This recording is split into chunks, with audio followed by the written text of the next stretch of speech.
The galaxy had always been a vast, sprawling tapestry of civilizations bound together by one fragile thread, the Galactic Council.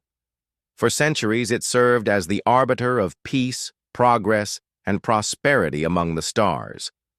But on this day, this fateful day, the thread snapped. Humans were leaving. It wasn't an impulsive decision.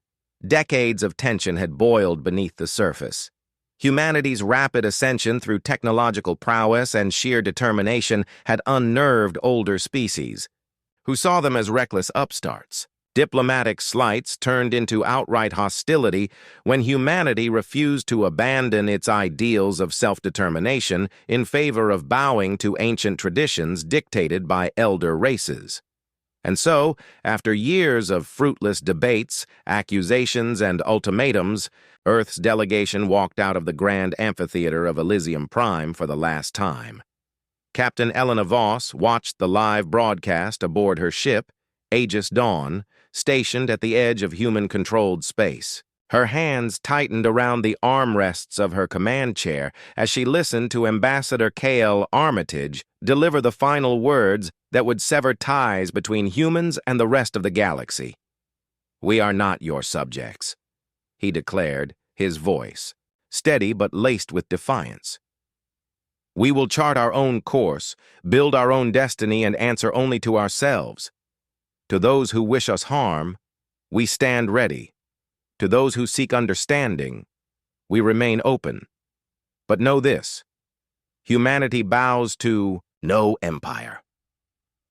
As the transmission ended, silence fell over the bridge. Elena exhaled sharply, breaking the stillness. "Set course for Sol," she ordered. "Maximum warp."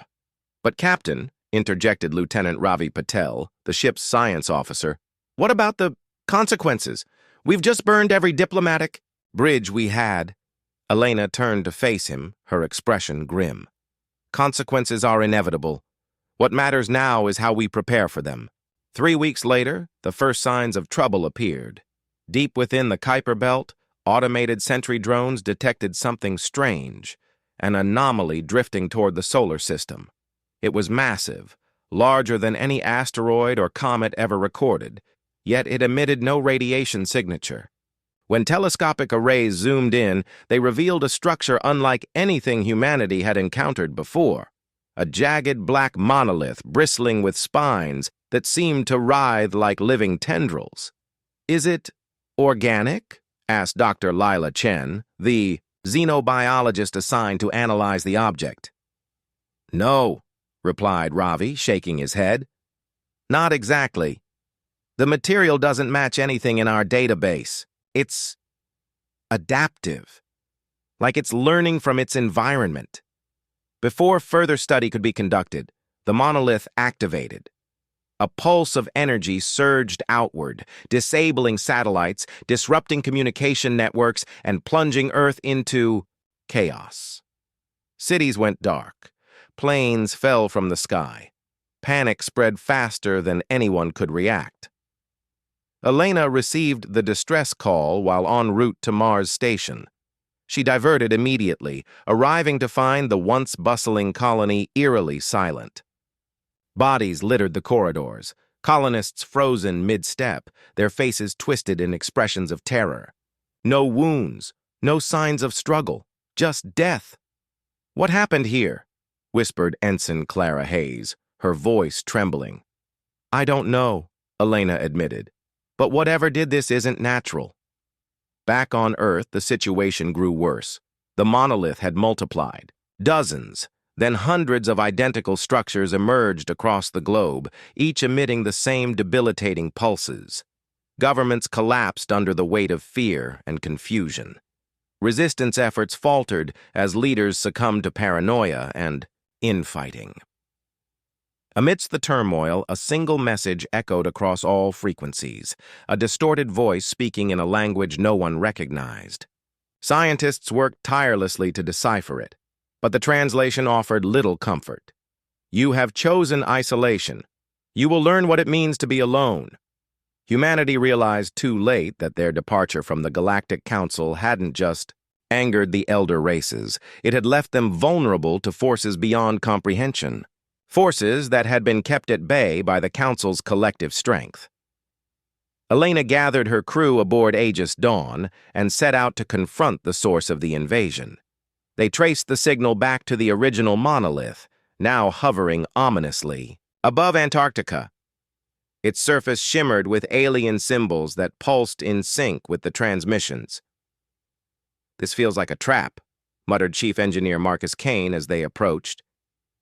"Maybe," Elena conceded. "But if we don't stop this, there won't be anything left to save."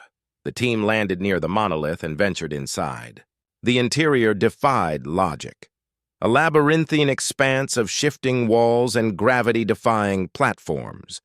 As they delved deeper, they encountered remnants of other civilizations, shattered statues, faded murals, and relics of cultures long extinct.